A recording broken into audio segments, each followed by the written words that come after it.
फिर से एक न्यू ड्रामा लेकर आ गई हूँ जिसकी स्टोरी बहुत ही अच्छी है। तो चलो जल्दी से वीडियो को लाइक कर दो और हाँ, चैनल को सब्सक्राइब करना मत भूलना। ड्रामा की स्टार्टिंग हमारी इस कहानी की हीरोइन जिया के साथ होती है, जिसके अभी 2 बेबी बॉय बॉर्न होते हैं, पर इसकी सिस्टर इसके दोनों बेबीज को यहाँ से लेकर चली जाती है। इसके बाद हम देखते हैं कि जिया डायरेक्ट 6 साल बाद अब्रॉड से वापस आई होती है और अब वो बहुत ही फेमस हैकर बन गई है। इसका फ्रेंड इसे कॉल करके बताता है कि वो ग्रुप कंपनी इसके साथ कोऑपरेशन करना चाहती है और उस कंपनी का प्रेसिडेंट उसे यहाँ पिक करने के लिए आ रहा है। जिया कहती है कि अभी वो किसी भी कंपनी के साथ बिजनेस डील नहीं करना चाहती है, वो तो अब्रॉड से वापस अपना रिवेंज लेने के लिए आई है, जो फैमिली के लोगों ने उसका बच्चा ले लिए थे। हम देखते हैं कि वो ग्रुप कंपनी का प्रेसिडेंट कोई और नहीं बल्कि हमारे इस ड्रामे का हीरो जी शाओ है और वो यहाँ पर टॉप हैकर मिस तारा को ढूंढने के लिए एयरपोर्ट आया होता है, जो कि कोई और नहीं जिया का ही दूसरा नाम है।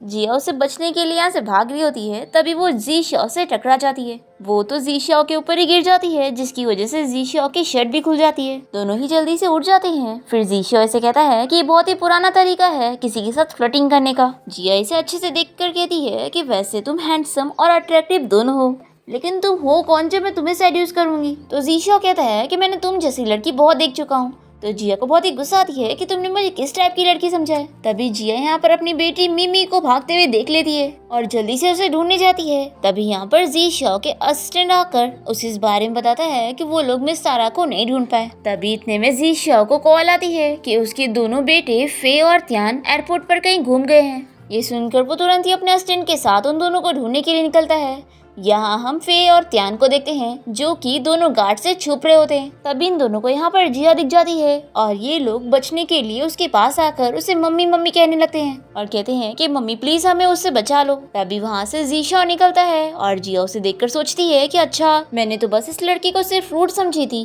पर ये तो एक बच्चा चोर निकला। जिया फे और त्यान से कहती है कि तुम लोग फिक्र मत करो, मैं तुम्हारी हेल्प करती हूँ। वो जल्दी से अपने जैकेट के अंदर इन दोनों को छुपाने लगती है। तभी जी शाओ इसे देख लेता है और वो इसे आवाज देकर इसके पास आने लगता है। तो जिया कहती है कि तुमने मुझे ये करने पर मजबूर किया है। फिर वो इसे एक किक मारती है। फिर दोनों बच्चे जल्दी से उसके पास जाकर उसे कहने लगते हैं कि डैडी आप ठीक तो हो। ये सुनकर जिया तो शॉक हो जाती है कि ये कोई चोर नहीं बल्कि दोनों बच्चों का डैड है। फिर जिया जी शाओ से सॉरी कहती है और तभी इतने में यहाँ पर उसकी बेटी आ जाती है और कहती है कि मम्मी मैंने आपको फाइनली ढूंढ ही ली। जिया उससे पूछने लगती है कि आखिर तुम सीक्रेटली मेरे साथ अब्रॉड से वापस क्यों आई। तो मिमी कहती है कि मम्मी मैं आपको सरप्राइज देने आई थी और वो सोचती है कि मैं मम्मी को इस बारे में नहीं बता सकती कि मैं यहाँ पर अपने डैडी को ढूंढने आई हूँ। तभी यहाँ पर जी शाओ तो मिमी की तारीफ करता है कि तुम्हारी बेटी तो कितनी क्यूट है और यहाँ मेरे बेटे देख लो कितने शरारती हैं, ये लोग मेरी बिल्कुल भी बातें नहीं सुनते। तभी मिमी तो जी शाओ को देखकर बहुत ही खुश हो जाती है और कहती है कि मम्मी ये अंकल तो बहुत ही हैंडसम है, क्यों ना आप इनको फंसा के मेरा डैडी बना लो। तो जिया जल्दी से मिमी का मुंह बंद करती है और कहती है कि तुम ये क्या कह रही हो। तभी फे और त्यान जी शाओ से कहने लगते हैं कि डैडी ये आंटी कितनी अच्छी है, आप क्यों ना इनसे शादी कर लो और इन्हें हमारी मम्मी बना दो। और फिर फे और त्यान मिलकर मिमी को भी मनाने लगते हैं कि लिटिल सिस्टर क्या तुम हम दोनों को अपना बड़ा भाई बनाना चाहोगी, हम दोनों मिलकर तुम्हें प्रोटेक्ट करेंगे और तुम्हारा अच्छे से ख्याल रखेंगे। तो मिमी इसके लिए मान जाती है। तो दोनों कहते हैं कि तुम हमारे डैडी के बारे में क्या सोचती हो, देखो हमारे डैडी कितने हैंडसम है, इनके पास खुद का घर है, कार है और मेरे डैडी को कोई बैड हैबिट भी नहीं है और साथ ही साथ उनके पास पूरे 8 पैक्स हैं और पूरे साल भर में मेरी डैडी के पास कोई लड़की नहीं नजर आती। डैडी तो इतने शरीफ है कि उन्होंने अभी तक किसी को डेट भी नहीं किया। फिर ये सब सुन के मिमी तो बहुत ही खुश जाती है और जिया से कहती है कि मम्मी देखो ना ये अंकल के पूरे 8 पैक्स है, आपको तो सच में इन्हें मेरे डैडी बनाना चाहिए।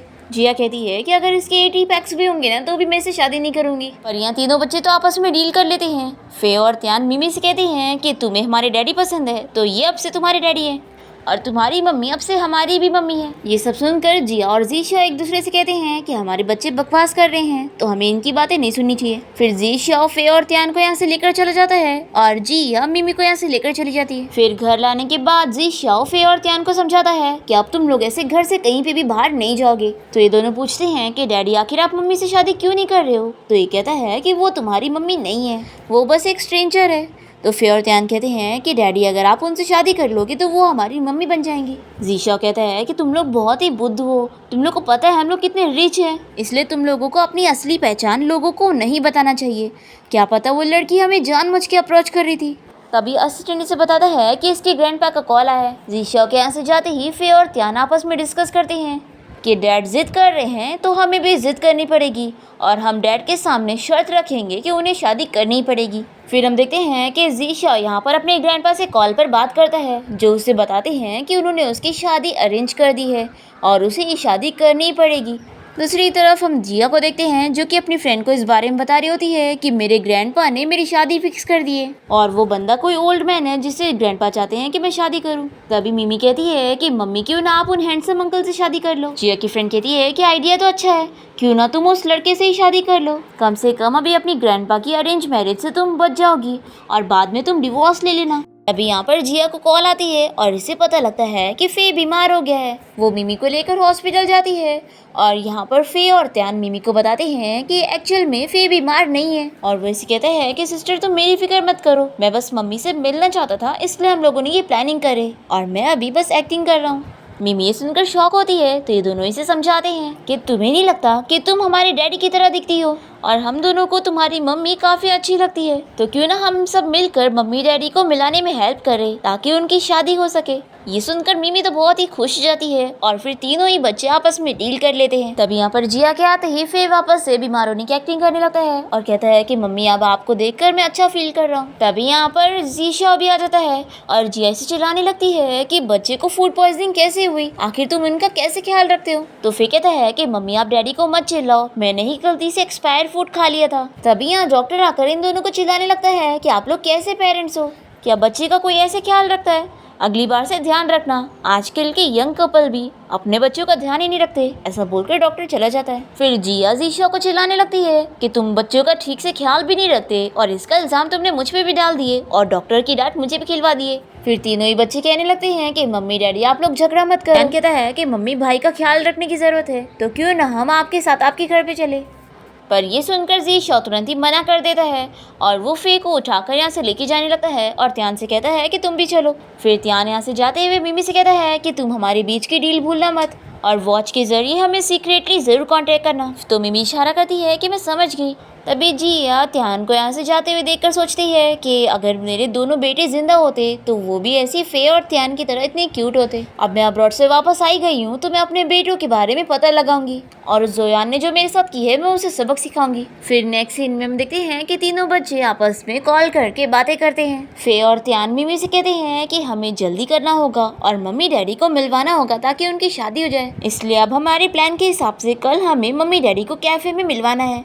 तो हम दोनों डैडी को वहाँ भेजने की कोशिश करेंगे और तुम मम्मी को वहाँ पर भेजने की कोशिश करना। फिर नेक्स्ट डे हम देखते हैं कि जिया और जीशिया कैफे में होते हैं और जिया ऐसे कहती है कि मुझे नहीं पता था कि मेरी बेटी मिमी को यहाँ पर तुमसे मिलना था। हम देखते हैं कि तीनों बच्चे भी इन लोग के साथ ही आए होते हैं। मिमी जिया को मनाने लगती है कि मम्मी इतना अच्छा डैडी मुझे कहीं और नहीं मिलेगा, प्लीज आप मान लो। फिर मिमी जीशिया से कहती है कि डैडी आप मेरी मम्मी का बुरा मत मानना। तो जिया यहाँ पर मिमी को चिल्लाने लगती है कि वो ये सब हरकतें ना करे। तो जीशिया इसे चिल्लाता है कि तुम एक बच्ची को क्यों चिल्ला रही हो। फे और त्यान भी कहने लगते हैं कि मम्मी आप मिमी को मत चिल्लाओ। तो जीशिया फे और त्यान को चिल्लाता है तो मिमी कहती है कि डैडी आप मेरे भाइयों को मत चिल्लाओ। फे और त्यान मिलकर जीशिया को मनाने लगते हैं कि वो जिया से शादी करने के लिए मान जाए और मिमी भी जिया को मनाने लगती है कि वो जीशिया से शादी करने के लिए मान जाए। फिर जिया इस बारे में सोचती है कि अगर मैं इस बंदे से फेक मैरिज कर लूंगी तो इस तरीके से मैं अपनी आइडेंटिटी भी छुपा पाऊंगी और सीक्रेटली अपना काम भी कर पाऊंगी और किसी को मेरे बारे में पता भी नहीं लगेगा। जिया सोचता है कि आइडिया अच्छा है, अगर मैं इस लड़के से शादी कर लेता हूँ तो मेरे ग्रैंडपा मुझे अरेंज मैरिज के लिए फोर्स नहीं कर पाएंगे और फिर मेरे बच्चों का भी कोई ख्याल रखने वाली आ जाएगी।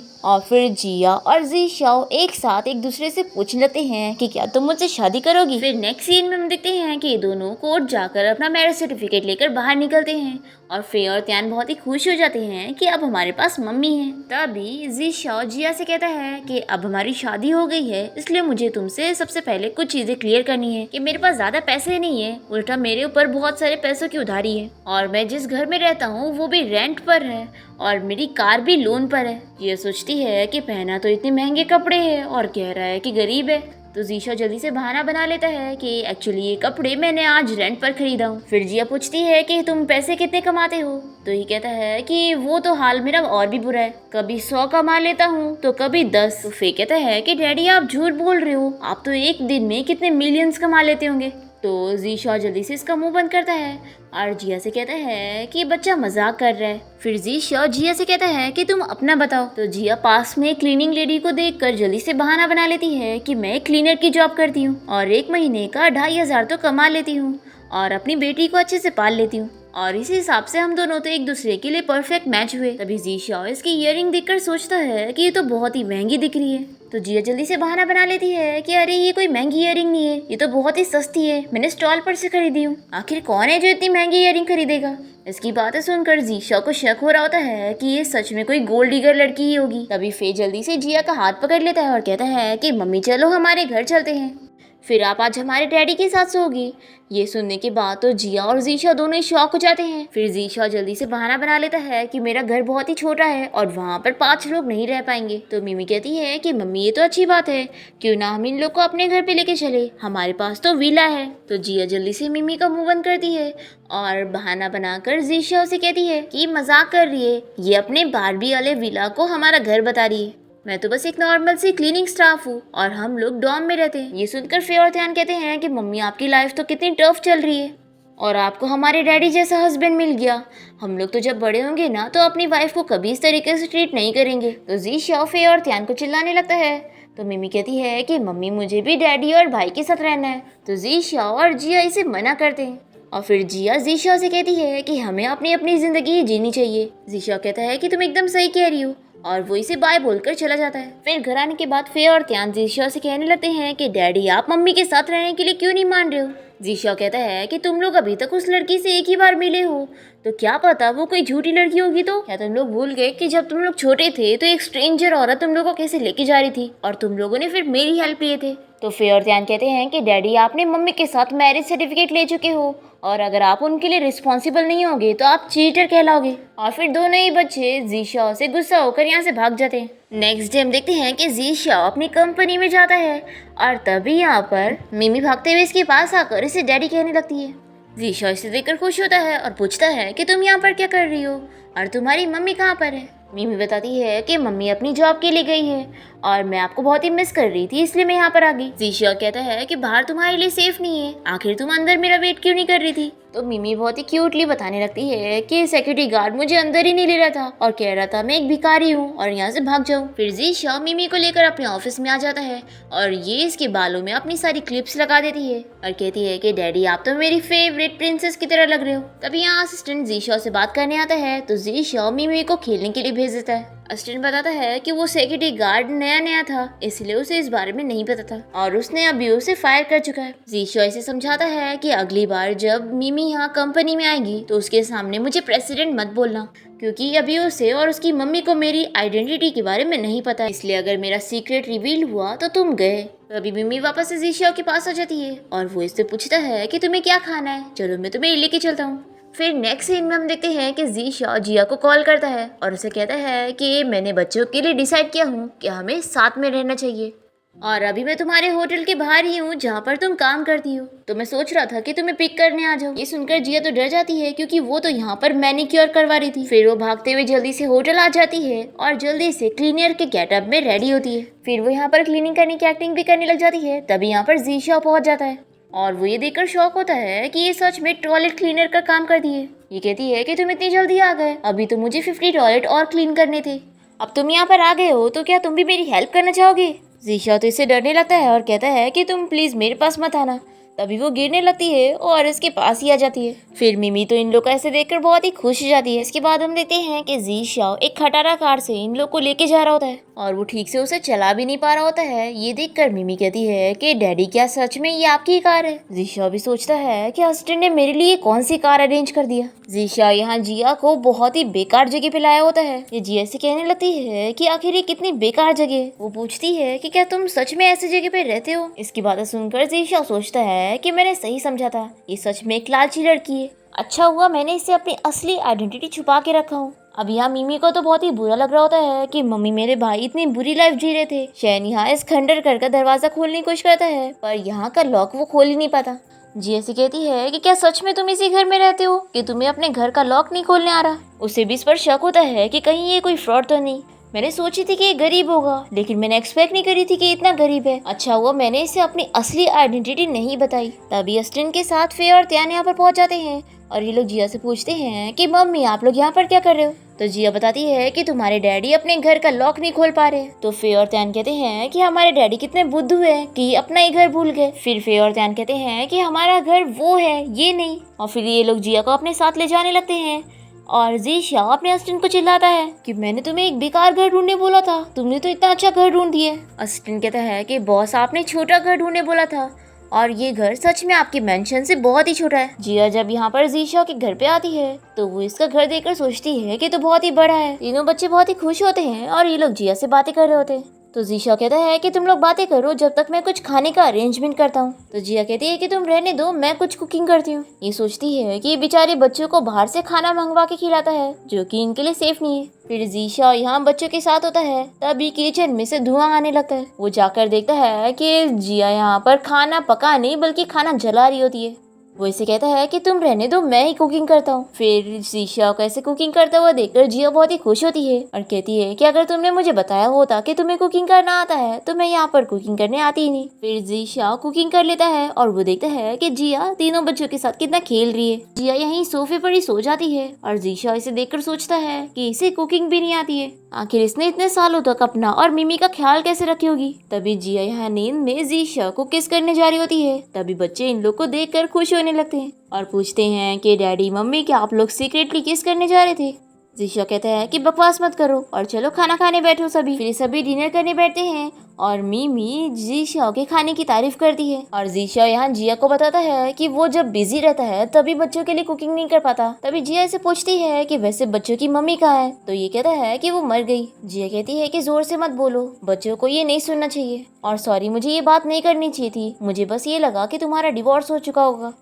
फिर इसके बाद मिमी यहाँ पर आकर जिया को सोने के लिए लेकर जाती है और फिर ज़ीशा अपने अस्टिन को कॉल करके कहता है कि वो जो फैमिली के वेडिंग में जरूर जाएगा क्योंकि वहाँ पर मिस तारा भी आने वाली है। नेक्स्ट मॉर्निंग ये दोनों सुबह उठने के बाद एक दूसरे को बताती हैं कि मैं जॉब पर जा रहा हूँ। जिया कहती है कि मैं भी जॉब पर जा रही हूँ और वो इसे कहती है कि क्या तुम मेरे होटल तक मुझे छोड़ दोगे। तो ये कहता है कि तुम बस से चली जाओ ना, ये ज्यादा अच्छा होगा।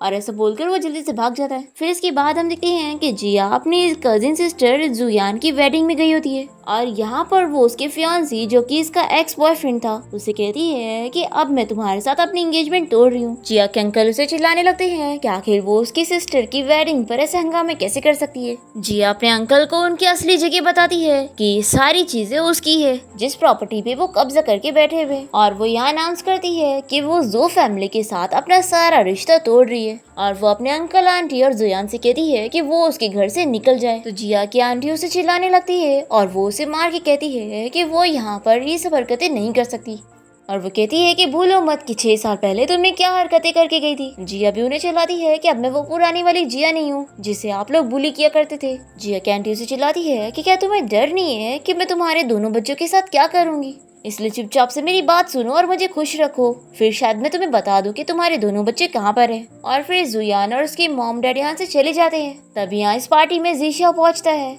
और इसे देखकर जिया जल्दी से यहाँ से जाने लगती है। ज़ीशा मैनेजर से पूछता है कि क्या यहाँ वेडिंग में कोई और भी आया हुआ था। हम देखते हैं कि जिया तो एक क्लीनर आंटी से अपनी ड्रेस एक्सचेंज कर लेती है और तभी वो यहाँ ज़ीशा से टकरा जाती है और उसे पूछती है कि तुम यहाँ पर क्या कर रहे हो। तो ये कहता है कि मुझे बहुत ही फ्री टाइम था तो मैं यहाँ वॉक करने आ गया। जिया कहती है कि क्या ये सच में कोई भी जगह है जहाँ पर कोई भी आ जाए। फिर मैनेजर यहाँ पर आ जाता है और दोनों ही उसे इशारा करते हैं कि वो दोनों की पोल न खोले। तो मैनेजर सोचता है कि पता नहीं ये लोग क्या गेम खेल रहे हैं, वो जल्दी से यहाँ से भाग जाता है। फिर ज़ीशा और जिया से कहता है कि क्या तुम यहीं पर ही काम करती हो। तो ये कहती है कि मेरी जॉब का लोकेशन फिक्स नहीं है और हाँ तुम तो बॉस के ड्राइवर हो ना, तो जल्दी जाओ यहाँ से, नहीं तो बॉस तुम्हारी सैलरी कट कर देंगे। फिर इसके बाद हम देखते हैं कि जिया और ज़ीशा अपनी अपनी कार से निकलते हैं और दोनों ही एक दूसरे को देखते भी नहीं। नेक्स्ट डे हम देखते हैं कि जिया तीनों बच्चों से कहती है कि मुझे कोई काम से बाहर जाना है तो तुम लोग अपना ख्याल रखना। तो फे और त्यान कहते हैं कि मम्मी आप बिल्कुल फिक्र मत करो, हम लोग अपना ख्याल रख लेंगे। फिर तीनों बच्चे आपस में डिसाइड करते हैं कि चलो मम्मी को देखने चलते हैं कि मम्मी क्या करने गई है। वो लोग उसके साथ पीछे पीछे एक होटल में आ जाते हैं जहाँ पर कोई ऑक्शन इवेंट होने वाला होता है। यहाँ पर जिया को उसकी कजिन सिस्टर जुयान देख लेती है। वो उसका मजाक उड़ाने लगती है कि उस जैसी गरीब लड़की यहाँ पर कैसे आ गई, क्योंकि यहाँ पर सिर्फ रिच लोग आते हैं जिनके पास विला खरीदने के पैसे हो। फिर अपने मॉम की ऐसी मजाक उड़ता हुआ देखकर तीनों बच्चों को बहुत ही गुस्सा आता है और फे और त्यान तो जल्दी से कॉल करके जिया के लिए एक अच्छा सा अरेंजमेंट करते हैं। फिर कुछ बंदे यहाँ पर आकर जिया को बताते हैं कि किसी मिस्टीरियस पर्सन ने उसके नाम पे बहुत ही महंगा विला नाम कर दिया है और वो जो चाहे वो विला चूज कर सकती है। जिया बहुत ही खुश होती है और वो कहती है कि जो ये लड़की विला खरीद रही है मुझे वही खरीदना है, और फिर वो कॉन्ट्रैक्ट पर साइन भी कर देती है। और जुयान ये सब देखकर बहुत ही जेलस होती है और फिर गार्ड जुयान को यहाँ से बाहर लेके चले जाते हैं। फिर इसके बाद जिया जब यहाँ घर पे होती है तभी से जुयान का कॉल आता है और वो जिया का मजाक उड़ाने लगती है कि उसने ऐसी कोई चालू बंदे से शादी कर ली होगी और अगर दम है तो वो अपने हस्बैंड को घर लेकर आए। तो जिया भी उसे कह देती है कि मैं जरूर आऊंगी। फिर इसके बाद जिया बहुत सारे ड्रेसेस लेकर जीशिया के पास जाती है और उसे बताती है कि कल तुम मेरे साथ मेरे अंकल के घर चलना होगा। तुम्हें वहाँ पर कुछ करने की जरूरत नहीं है, तुम बस खाना खाना और मैं कूल बनूंगी। बस हाँ ध्यान रखना कल के दिन तुम्हें ये सोचना है कि तुम कोई ड्राइवर नहीं हो बल्कि तुम्हारे पास बहुत पैसा है और तुम बहुत ही ज्यादा रिच हो। ऋषा कहता है कि तुम फिक्र मत करो, मैं यही सोचूंगा कि मैं बहुत ही सुपर रिच हूँ। फिर नेक्स्ट डे जिया जीशा को लेकर अपने अंकल आंटी के साथ डिनर पर आई होती है। यहाँ पर तो ये लोग पूरा ग्रुप मिलकर जिया और जीशा का मजाक उड़ा रहे होते हैं और जिया का एक्स बॉयफ्रेंड तो जीशा की बहुत ही ज्यादा मजाक उड़ा रहा होता है कि तुम्हारा हस्बैंड तो कितना गरीब है और तुम तो अभी भी इतनी ब्यूटीफुल हो, तुम चाहो तो मेरी लवर बन जाओ। जिया इसे मना करती है तो हान गुस्से में उसे मारने जा रहा होता है। तभी जीशा बीच में आकर जिया को बचा लेता है। फिर जुयन और उसके मॉम डैड जिया से कहते हैं कि तुम अभी अपने हस्बैंड से कहो कि वो हान से इसी वक्त माफी मांगे, क्योंकि हान बहुत ही ज्यादा रिच फैमिली से बिलोंग करता है और वो जल्द ही वो कंपनी के साथ कोऑपरेशन भी करने वाला है। तभी जीशा जल्दी से अपने असिस्टेंट को मैसेज करके यहाँ पर बुला लेता है और फिर अस्टिन यहाँ पर पहुंचकर हान की कंपनी के साथ सारे कॉपरेशन भी खत्म कर देता है और गार्ड्स को कहकर उसे यहाँ से लेके जाता है। फिर जुयान भी बाहर चली जाती है और जुयान के मॉम डैड यहाँ जिया से माफी मांगने लगते हैं और उसे कहते हैं कि तुम्हें पहले बताना चाहिए था ना कि तुम्हारा हस्बैंड इतना रिच है। तभी इतने में अंकल को कॉल आती है कि वो कंपनी के साथ उनकी बिजनेस डील खत्म हो गई है। ये सब देखकर जिया काफी शॉक होती है। फिर वो घर आने के बाद जीशिया से इस बारे में पूछती है कि आखिर वो सब क्या चल रहा था। जीशिया उसे झूठी कहानी बना देता है जिसमें वो अपने असिस्टेंट को अपना बॉस बनाता है और कहता है कि एक्चुअल में मैंने मिस्टर हुओ की एक दिन जान बचाया था और तभी से वो मेरी बहुत ही अच्छी फ्रेंड बन गए हैं, इसलिए आज उन्होंने मुझे अपनी एक्टिंग करने दी है, तभी तो मैं तुम्हारी फैमिली के सामने अच्छे से एक्टिंग कर पाया। जिया इसकी बातों पर यकीन कर लेती है और ये सोचता है कि मैं तुम्हें सच नहीं बता सकता। नेक्स्ट डे हम देखते हैं कि जिया हान से बदला लेने के लिए उसकी कंपनी गई होती है। वो उसे बताती है कि उसने स्टॉक्स खरीद ली, नहीं तो उसकी कंपनी बैंकरप्ट होने वाली थी। ये इसे कहने लगता है कि क्या तुम मुझ में इंटरेस्टेड हो रही हो? अगर 6 साल पहले तुमने मुझे चीट ना करी होती तो आज हमारी शादी हो चुकी होती, लेकिन अगर तुम अभी भी चाहो तो मैं तुम्हें अपनी लवर बना सकता हूँ, क्योंकि मैं इतना रिच हूँ कि अपनी वाइफ के साथ साथ बाहर एक लवर तो रख ही सकता हूँ। जिया इसे दूर करती है तो ये इसे मारने जाता है, तो जिया इसे उठा के पटक देती है। फिर इसके बाद जब जिया घर आती है तो वो देखती है कि जीशा तो सोफे पर ही सो रहा होता है। ये देखकर वो उसे ब्लैंकेट से कवर करती है। तभी वो इसका हाथ पकड़ के इसे रोकता है और पूछता है कि आखिर तुम आज इतना लेट क्यों आई हो? तो ये कहती है कि आज बॉस ने एक्स्ट्रा क्लीनिंग करवा ली है इसलिए मुझे लेट हो गया। और वो इसे कहती है कि सॉरी मैंने तुम्हारी नींद खराब कर दी। तभी जूशा इसके हाथ की चोट देख लेता है और पूछता है कि तुम्हें ये चोट कैसे आई। फिर वो जल्दी से उसके हाथ पे मेडिसिन भी लगाता है। जिया इसे हान के बारे में बता देती है कि वो इसे परेशान कर रहा था। मेडिसिन लगाने के बाद जूशा यहाँ से जाने लगता है, तभी वो फिसल जाता है और वो जिया के ऊपर ही गिर जाता है और ये दोनों इतना नजदीक आ जाते हैं। तभी बच्चे इन दोनों को देखकर फिर से कहने लगते हैं कि वो लोग किस करने जा रहे हैं क्या। तो जिया जल्दी से शर्माकर अपने रूम में आ जाती है। फिर हम देखते हैं कि जू शाओ बच्चों का एडमिशन कराने के लिए एक बहुत ही महंगी स्कूल गया होता है, जहाँ पर ये जिया को देखकर शॉक हो जाता है और जिया भी इसे देखकर शॉक होती है। वो इसे बताता है कि वो यहाँ पर बच्चों का स्कूल ट्रांसफर करवाने के लिए आया है। तो जिया उससे पूछने लगती है कि उसके पास इतने पैसे कहाँ से आए जो इतनी महंगी स्कूल में वो एडमिशन करवा रहा है। जूशा सोचता है कि क्या ये मुझे टेस्ट करने के लिए ऐसे क्वेश्चन पूछ रही है और आखिर ये यहाँ पर क्या कर रही है। तभी यहाँ पर तीनों बच्चे आ जाते हैं। तो जूशा फे और त्यान से कहता है कि मैंने तो तुम लोगों को बोला था ना कि घर पे अच्छे से अपना ख्याल रखना।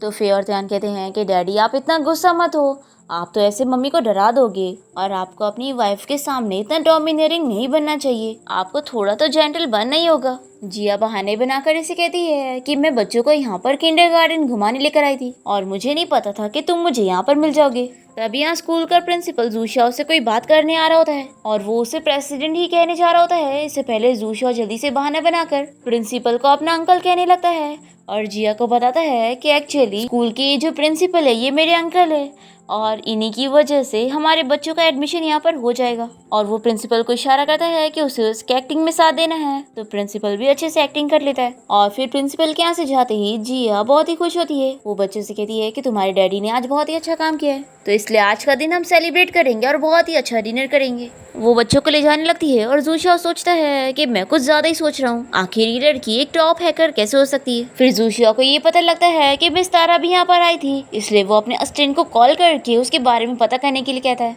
नेक्स्ट सीन में जुयान घर आने के बाद अपने मॉम डैड को इस बारे में बता रही होती है कि जिया के पास अब बहुत ही पैसे आ गए हैं और वो बहुत सारी चीजें खरीद रही है। जुयान की मॉम अपने हस्बैंड से कहती है कि देखा, वो लड़की आज हमारे कंट्रोल के बाहर चली गई है और हमारी बिल्कुल भी बात नहीं सुन रही है। तुम्ही ने तो कहा था उसे तुम कंट्रोल कर लोगे। अंकल कहता है कि मैं क्या ही कर सकता हूँ अगर वो कंट्रोल से बाहर हो गई है तो। उसी अनलकी लड़की की वजह से हमारा वो कंपनी के साथ कॉपरेशन भी खत्म हो गया। तभी जिया यहाँ पर आकर इन लोग का मजाक उड़ाने लगती है, तो जुयान से कहती है कि तुम्हारी हिम्मत भी कैसे हुई यहाँ पर आने की। तो जिया भी कहती है कि ये मेरा घर है तो मैं यहाँ पर आने की हिम्मत क्यों नहीं करूँगी। जिया यहाँ पर जुयान को वार्न करती है कि तुम मुझे बता दो कि मेरे बच्चे कहाँ पर है। तो जुयान से कहती है कि मुझे नहीं पता, मैंने तुम्हारे बच्चों को अपनी मॉम को दे दी थी और शायद मेरी मॉम ने उन्हें बच्चे चोर को बेच दी होंगी।